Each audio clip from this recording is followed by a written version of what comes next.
This was allegedly a romantical thing. It's all right, I'll say alleged, but we know. Yeah, she hit it before Beyonce. And then I met him through a friend at a party. And the next day, Nas and I got into like some big fight, and he pissed me off. And so I just said, let me call Jay-Z. At this point, you were pregnant by Jay? Yes, I had a miscarriage. Okay, this was before the whole This thing. is like before all of that. How far along were you? I believe I was definitely less than 3 months. There are horrible things that happen every day, whether it be in the industry or not. Jay-Z's legacy isn't just about music or business. It's also been haunted by accusations from women throughout his career. From Foxy Brown accusing Jay-Z of sabotaging her career. Was I shocked when Jay said the line in Picasso Baby? Yes, because we've talked about that. We have a history that supersedes music. To rapper Liv claiming Jay-Z crossed boundaries despite being married to Beyonce. For the most part, Jay hit me on some, I will reach you when I'm in town. He wanted you to be his girl Friday. He wanted me to be his girl when he's in town. And Carmen Bryan revealing their affair that set the stage for one of hip-hop's biggest beefs. This is where the problem came in. The problem was who I was cheating with. Now, had I been cheating with like some nobody who just wants to play Nintendo all day and smoke cigarettes in front of the TV, that may not have been a problem. Like, okay, you know what, Carmen, we can get through that. How much damage did Jay-Z really cause behind the scenes? And how many women are willing to speak out? Let's start with Foxy Brown. This was allegedly a romantical thing. It's all right, I'll say alleged, but we know. Yeah, she hit it before Beyonce. Allegedly. Rumors have been going around for ages concerning Jay-Z's alleged affair with Foxy Brown, and in one interview, she might have indirectly confirmed it. Was I shocked when Jay said the line in Picasso Baby? Yes, because we've talked about that. We have a history that supersedes music. But Jay-Z was quick to deny the rumors in his song, Picasso Baby. Was I shocked when Jay said the line in Picasso Baby? Yes, because we've talked about that. We have a history that supersedes music. And we know how this business works. We sit back and we laugh at those rumors. We laugh at that. I think he began to feel the pressure because people were saying my age, the age thing. She was 15, 14. She was 15, 14. And after a while, that gets to a person. The Jay I know, the Sean I know, never comes out of character. So I never stuck my cock in the box, but damn if I ain't open Pandora's box. However, things began to escalate when other people started confirming that Jay-Z might had lured Foxy into a relationship. I will say that Jay-Z, if he was doing ill like that, he was more quiet about it. You know what I mean? He was more, but then, if we be real with ourselves, it was kind of abnormal when he got with Beyonce. Like, she was pretty young when he got with her. There's rumors that he was messing with Foxy Brown when she was pretty young.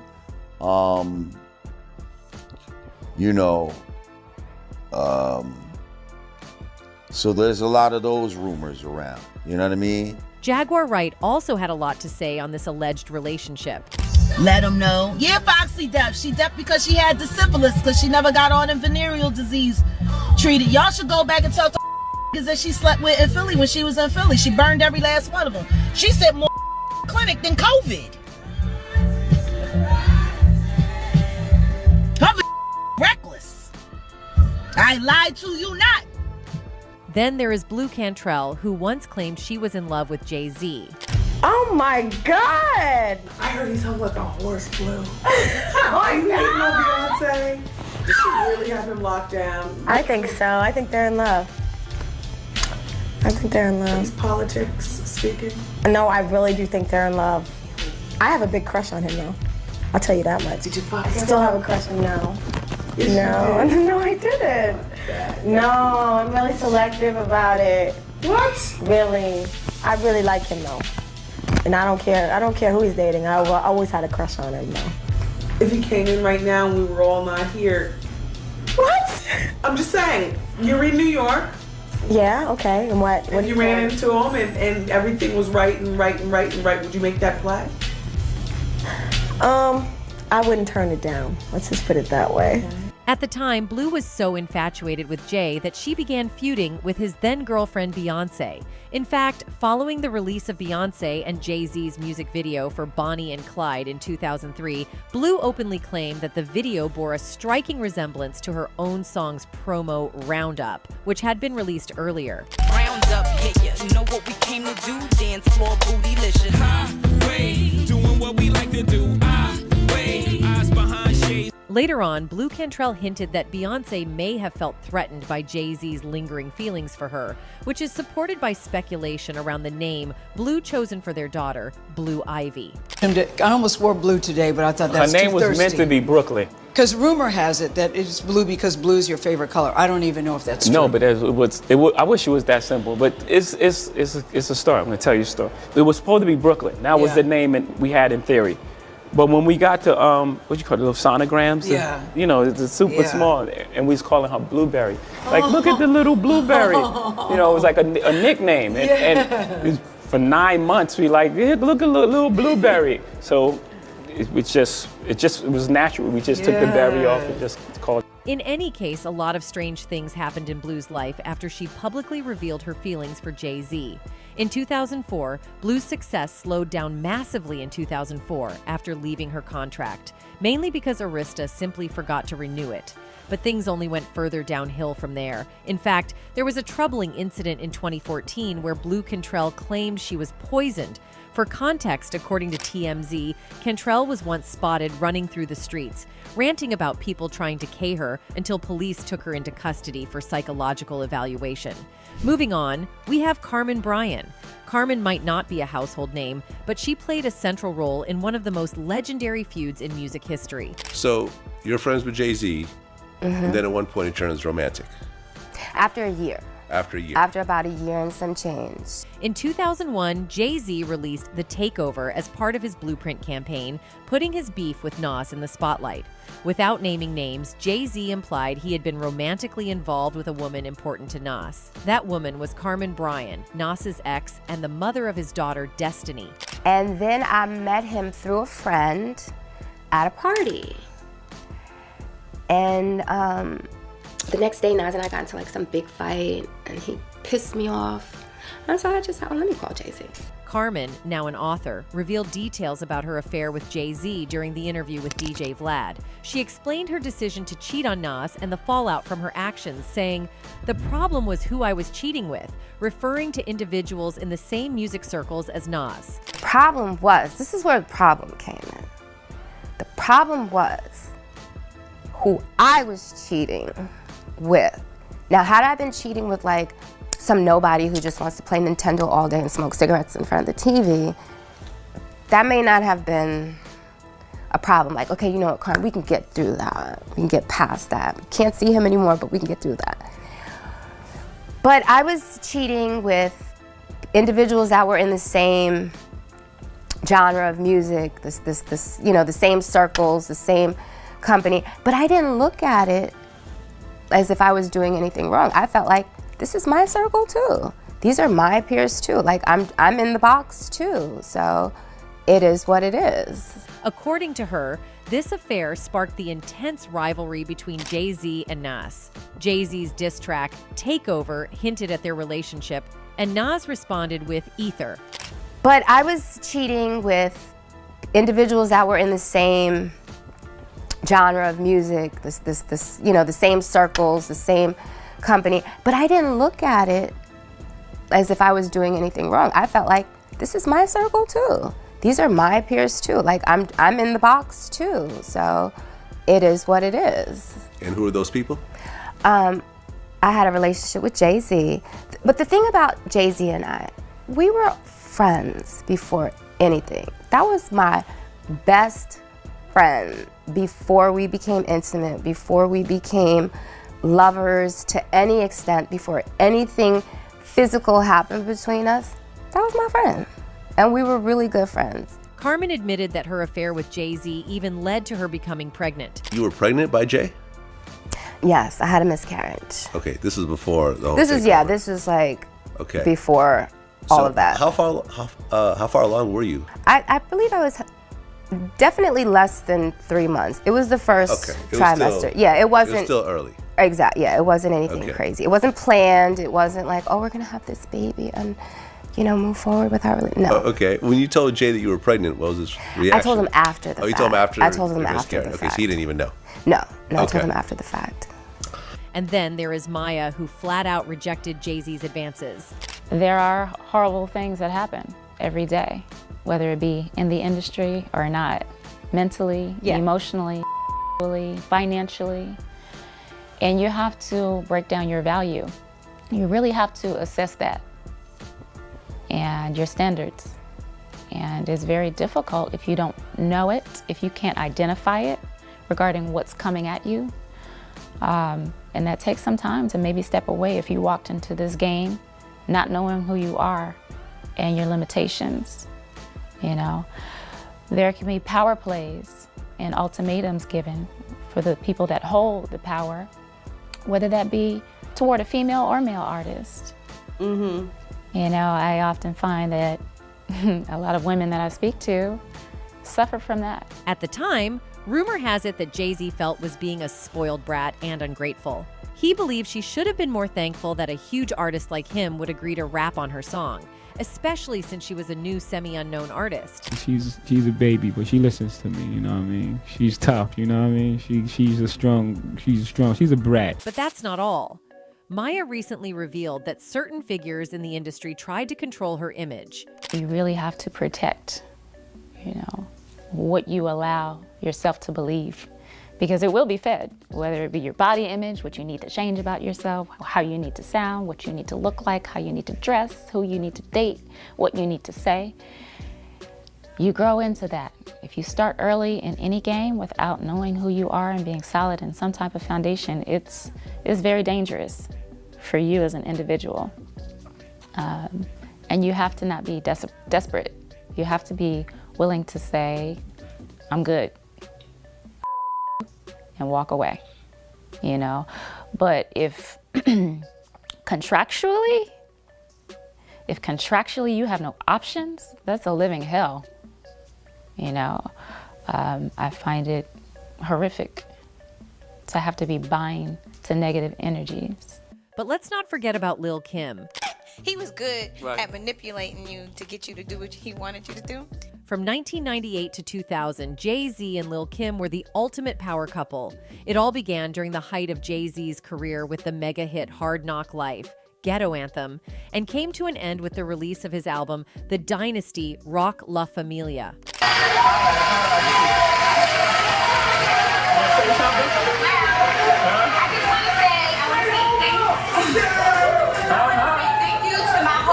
And especially to New York Magazine, everyone at New York Magazine. Meanwhile, the Queen Bee entertainment mogul herself was making waves in the fashion industry, modeling for prestigious companies like Candies and Baby Phat. They were the talk of the town, capturing the attention of fans and media alike. But alas, their fairy tale romance took an unexpected turn, leaving Lil' Kim feeling heartbroken and betrayed. Rumor has it that Jay-Z made the shocking decision to end things with Kim, leaving her shattered and questioning everything they had shared.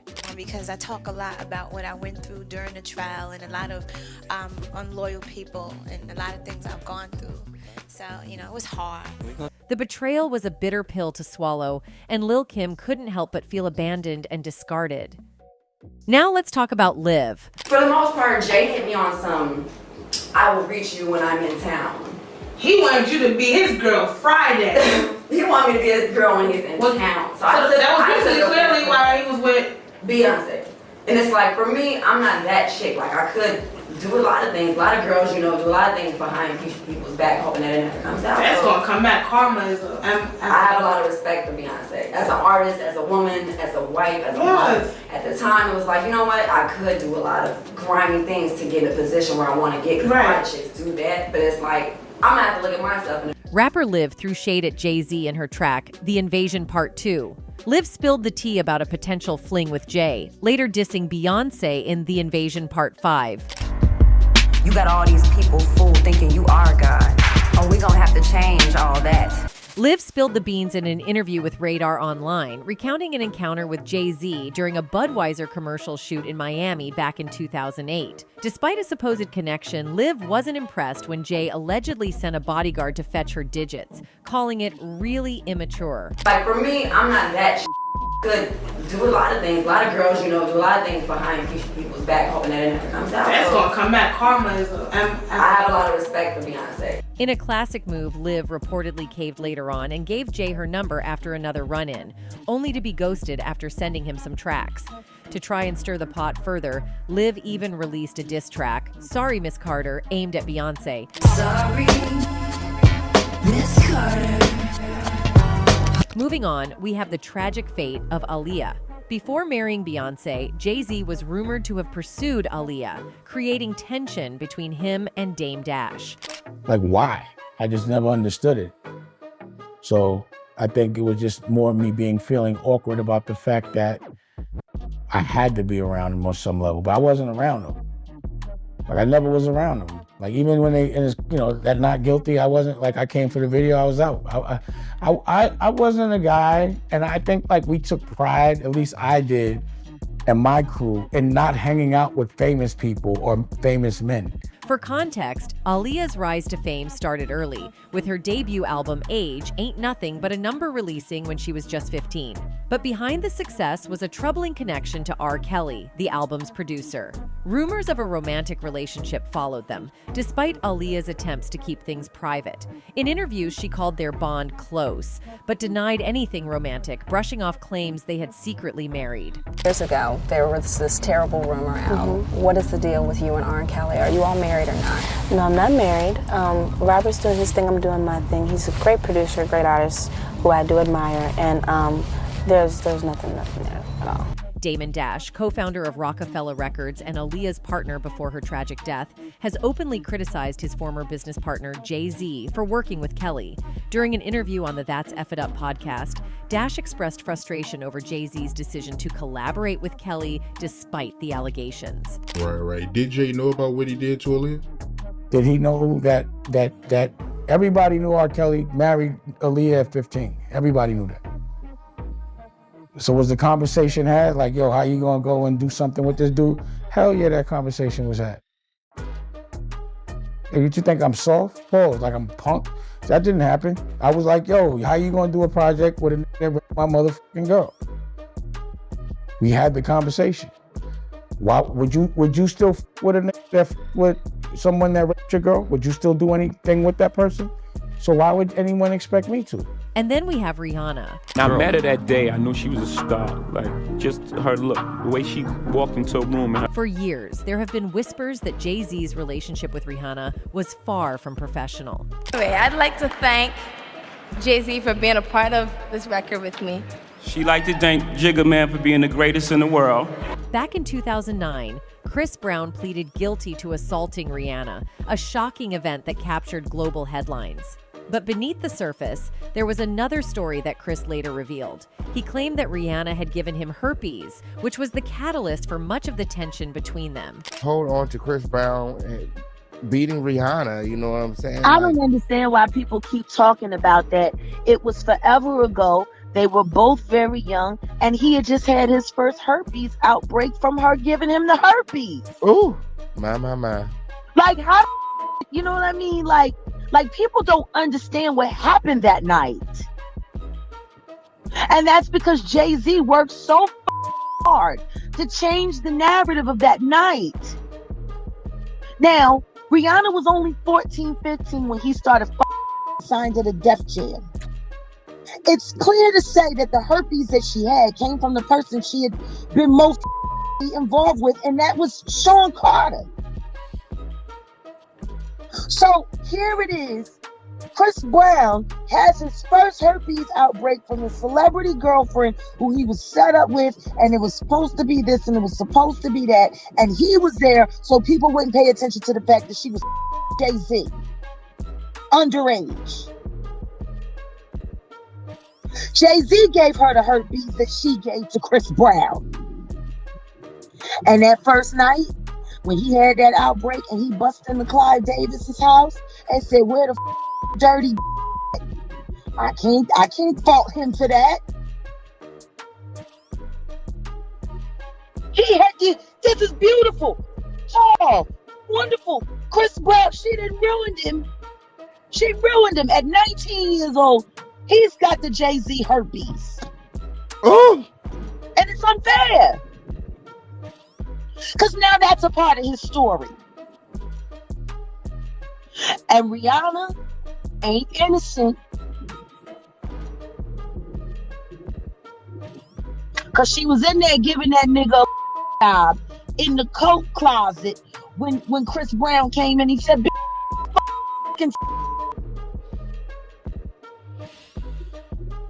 then he said, "I'm with you," and he stormed out of Clive Davis's house, got into his very expensive car, and Rihanna chased after him. She gets in the car and started fighting on him because he embarrassed her for calling her a and saying in front of everybody that she gave him the herpes at Clive Davis's house the night Grammys. She in the car trying to up. They're speeding on the Pacific Coast Highway, and you know Pacific Coast Highway, very steep. She could have killed the both of them fighting him while he was trying to just get the from her.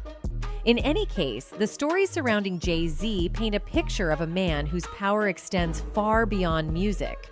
But the question remains, how much of what these women have said reflects the truth, and how much has been swept under the rug by the influence of one of hip-hop's biggest moguls? With so many allegations, rumors, and first-hand accounts, Jay-Z's legacy isn't just one of chart-topping hits and business triumphs. It's also intertwined with the voices of women who felt wronged, overlooked, or silenced. Anyway, that's it for the video, folks. Bye.